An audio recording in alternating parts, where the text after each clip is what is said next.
নমস্কার বন্ধুরা, ব্লগ শিল্পা চ্যানেলে আপনাদের সবাইকে স্বাগত জানিয়ে আজকে রেসিপি শুরু করছি।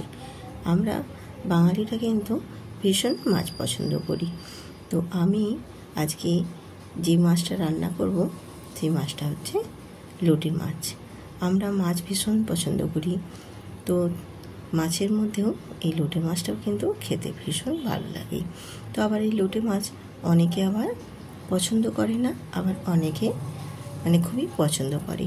তো অনেকে পছন্দ করে না কেন? কারণ হচ্ছে এই লোটে মাছে ভীষণ কাঁটা থাকে বলে। তো আমি আজ কাঁটা ছাড়াই কিভাবে লোটে মাছটা রান্না করব সম্পূর্ণটাই আপনাদের সাথে শেয়ার করছি। আপনারা দেখুন, আশা করছি ভালো লাগবে। তো আমি এখানে তিনটে একটু বড় সাইজেরই লোটে মাছ ছিল। তো লোটে মাছগুলোকে ভালোভাবে ধুয়ে কেটে পরিষ্কার করে নিয়েছি। আর লোটে মাছের মাছ বরাবর আমি দুটো করে পিস করে নিয়েছি। তো আমি এখানে একটু অল্প করেই নিয়ে করছি, তোমরা চাইলে পরিমাণটা একটু বাড়িয়ে নিতে পারো। তো আমি লোটে মাছটা খুব ভালোভাবে ধুয়ে পরিষ্কার করে নেওয়ার পরে আমি লবণ আর হলুদ আর যা যা উপকরণ দিচ্ছি সম্পূর্ণ আপনাদের সাথে শেয়ার করছি, দিয়ে আমি এটা ম্যারিনেট করে রেখে দেব। তো আর এখানে আমি নুন আর হলুদের সাথে দিলাম এখানে রসুন বাটা, আর দিয়েছি কাঁচা পাকা লঙ্কা বেটে, আর তার সাথে দিলাম লেবু দিয়ে বেশ ভালোভাবে আমি এটা মাখিয়ে ম্যারিনেট করে নেব। তো মাখিয়ে এইভাবে ভালোভাবে ম্যারিনেট করে রেখে দিলে লোটে মাছ কিন্তু খেতে ভীষণ সুন্দর লাগে। আর লোটে মাছের মধ্যে যে একটা গন্ধ থাকে, সেই গন্ধটা একেবারেই চলে যায়, একদমই লোটে মাছের কোনো গন্ধই থাকে না। যারা অপছন্দ করে আর কি, তাদের ক্ষেত্রে বলছি। তো এইভাবে আমি ম্যারিনেট করে রেখে দেব কিছুক্ষণ, 10 থেকে 15 মিনিট রেখে দেব। এবারে আমি চলে যাব গ্যাসেতে। গ্যাসটা অন করে কড়াই বসিয়ে দিয়েছি, আর দিয়ে দিলাম পরিমাণ মতো সর্ষের তেল। তো লোটে মাছ কিন্তু সর্ষের তেলেতেই রান্না করলে খেতে কিন্তু ভীষণ ভালো লাগে। তো তেলটা একটু ভালো মতোই গরম করে নিয়েছি। গরম করে নিয়ে ওর মধ্যে আমি 1/2 টেবিল চামচ কালো জিরে দিয়েছি।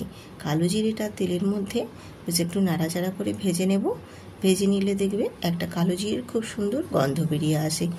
ঠিক সেই পর্যায়ে আমি দিয়ে দেবো এখানে 2 পেঁয়াজের কুচো।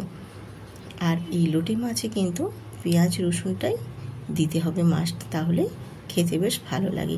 আর লোটে মাছ কিন্তু একটু ঝাল ঝালও খেতে ভালো লাগে, ঝাল ঝালটাই যেন লোটে মাছটা ভালো হয়, তার জন্য কিন্তু এখানে ঝালের পরিমাণটাও একটু বাড়িয়ে নিতে হবে। তো দিয়ে আমি পেঁয়াজগুলো একটু নাড়াচাড়া করে ভেজে নিচ্ছি, হালকা ব্রাউন কালার করে, খুব বেশি লালচে করব না। তো হালকা ব্রাউন কালার করে ভেজে নিয়ে আমি দিয়ে দিয়েছি 1 চামচ রসুন বাটা, আর দেব 2 চামচ এখানে আদা বাটা ব্যবহার করলাম। তো আদা বাটা রসুন বাটাটা দেওয়ার পর আর দিলাম 1 চামচ কাঁচা আর পাকা কাঁচা লঙ্কা বাটা দিয়ে এবার দিয়ে দিয়েছি এখানে টমেটো। আমি টমেটো এখানে একটা ছোট সাইজের টমেটো কুচি করে রাখা দিয়েছি, আর দিলাম কাশ্মীরি লঙ্কার গুঁড়ো আর ধনে গুঁড়ো দিয়ে এবারে দিলাম হলুদের গুঁড়ো, আর দেব সবশেষে স্বাদ মতো লবণ দিয়ে এবারে কাঁচা লঙ্কা আরও চেরা 2 দিয়ে দিলাম। দিয়ে এবারে ভালোভাবে আমি মশলাটা কষিয়ে নেব। তো এখানে আমি প্রথমেই বলেছি যে এই লোটে মাছের রান্নাতে একটু ঝাল ঝাল স্পাইসি বেশ ভালো লাগে, বাট এইভাবেই বানালে কিন্তু লোটে মাছটা খেতেই ভীষণ সুন্দর লাগে। তো এইভাবে আমি নাড়াচাড়া করে মশলাটা একটু কষিয়ে নেব, আর দিয়ে দেবো এখানে অল্প একটু জল, যাতে মশলাটা পুড়ে না যায়, বেশ ভালোভাবে মশলাটা কষানো হয়ে যায়। তো বন্ধুরা, আমি কিন্তু এই ফার্স্ট টাইমে লোটে মাছ রান্না করছি। লোটে মাছটা রান্নাটা কেমন হয়েছে তোমরা কিন্তু কমেন্ট করে জানাতে একদম ভুলো না।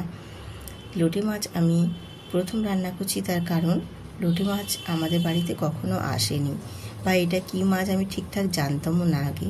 তো এই ফার্স্ট টাইম লোটে মাছটা নিয়ে এসেছে, লোটে মাছটা রান্না করছি। তোমরা কমেন্ট করে জানিও কিন্তু আমার লোটে মাছ রান্নাটা কেমন হয়েছে। তো মশলাটা বেশ ভালো মতো কষিয়ে নিয়েছি। কষিয়ে নিয়ে আমি এখানে ওই মশলাগুলোর ওপরেই দিয়ে দিলাম লোটে মাছগুলো, আর গ্যাসের ফ্লেমটা একদম লোতে রেখে একটা ঢাকনা দিয়ে ঢেকে দেব 2 মিনিট। 2 মিনিট পর ফিরে আসছি, দেখো তোমাদের দেখিয়ে দিচ্ছি। লোটে মাছ থেকে কতটাই জল বেরিয়েছে। তো লোটে মাছটা এবারে আমি কি করব, একটা চামচের সাহায্যে এইভাবে দেখো একটু মাছটা একবারেই নরম হয়ে গেছে। তো এই মাছ এরকম ঢাকা দেওয়ার পরে একদম নরম হয়ে যায়। আর নরম হয়ে গেলে খুব সুন্দরভাবে মাছের ভেতর থেকে যে একটা শিরের যে কাঁটা থাকে, সেই কাঁটাটা খুব সহজেই কিন্তু বের করে নেওয়া যায়। তো এইভাবে মাছের কাঁটাটা বার করে নিতে হবে, তাহলে একটুও কিন্তু খাবার সময় মুখের মধ্যে কাঁটা একদমই লাগবে না, বা ছোট বড় সবাই কিন্তু খুব ভালোভাবে খেতে পারবে এইভাবে যদি কাঁটাগুলো ছাড়িয়ে নেওয়া যায়। আর যদি বন্ধুরা মনে হয় যে কাঁটাটা ছাড়াতে অসুবিধে হচ্ছে বা হাতের মধ্যে তাপ লাগছে, তাহলে কিন্তু গ্যাসটা অফ করে দিতে পারো। গ্যাসটা অফ করে দিয়ে এইভাবে আস্তে আস্তে করে একটা চামচের পেছন দিয়ে খুব সুন্দরভাবে কাঁটাগুলো ছাড়িয়ে নেবে। তাহলে কি হবে, মাছের মধ্যে থেকে একদম কাঁটাগুলো বেশ সুন্দরভাবে বার করে নেওয়া যাবে। তো আমি ঠিক এইভাবেই বার করে নিয়েছি, সমস্ত মাছগুলো থেকে কাঁটাটা বার করে নিয়ে আমি দেখো তোমাদের দেখিয়ে দিলাম। এই দেখো কাঁটাগুলো সব বার করে নিয়েছি, দিয়ে এবারে মশলাটা আমি মাছের সাথে খুব ভালোভাবে মিশিয়ে নেব।